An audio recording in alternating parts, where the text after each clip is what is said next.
making quilts isn't just for grannies anymore. It's all the rage. It's also a true art form all over the world. And a new exhibit starting this month features stunning quilts and fabrics from as far away as Japan. Melissa Ralstead is from the Wisconsin Museum of Quilts and Fiber Arts, and she is here with a preview of a new, very exciting exhibit that opens next week Wednesday and runs through January 5th. Correct. Super exciting. Let's talk about Grassland first, because this is a gorgeous example of a contemporary quilt and actually won an award for that, right? It won the contemporary top award for the contemporary quilt at the award show, or at the quilt show that took place in Japan.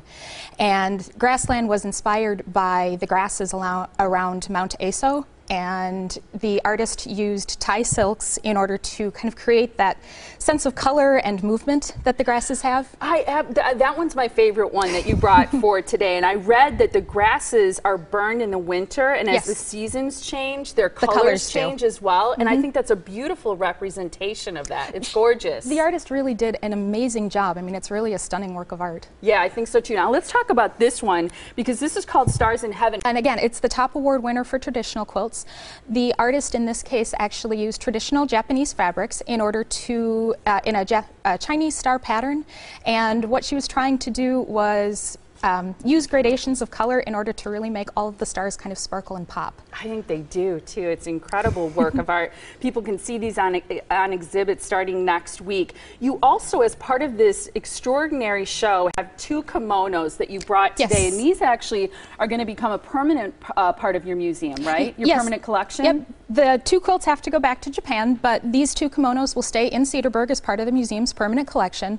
They were both created by an artist named Kimberly Massapist Evans, and she actually she's an artist from Tennessee, created them so she could actually wear them, and her husband donated them to the museum. Beautiful. You have great things going on as part of this exhibit for adults, for families, for kids, including classes, right? Yes.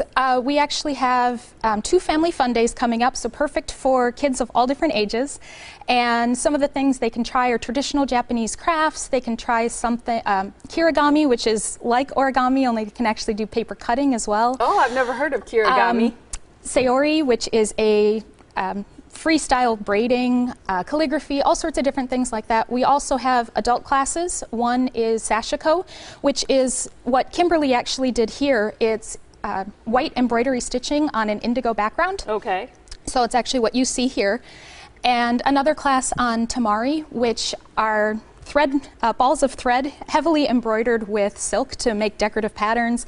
We have a lecture by Dr. Hilary Snow, who is from Carthage College. She's an expert on Japanese art. She'll be doing something. So, like I said, all sorts of really just amazing classes and programs going on. Oh, and something for everyone. I want to make sure we highlight this show and talk a little bit about when people can see it. So this exhibit of Japanese influence in fiber arts is going on starting Wednesday, October 23rd, next week through January 5th.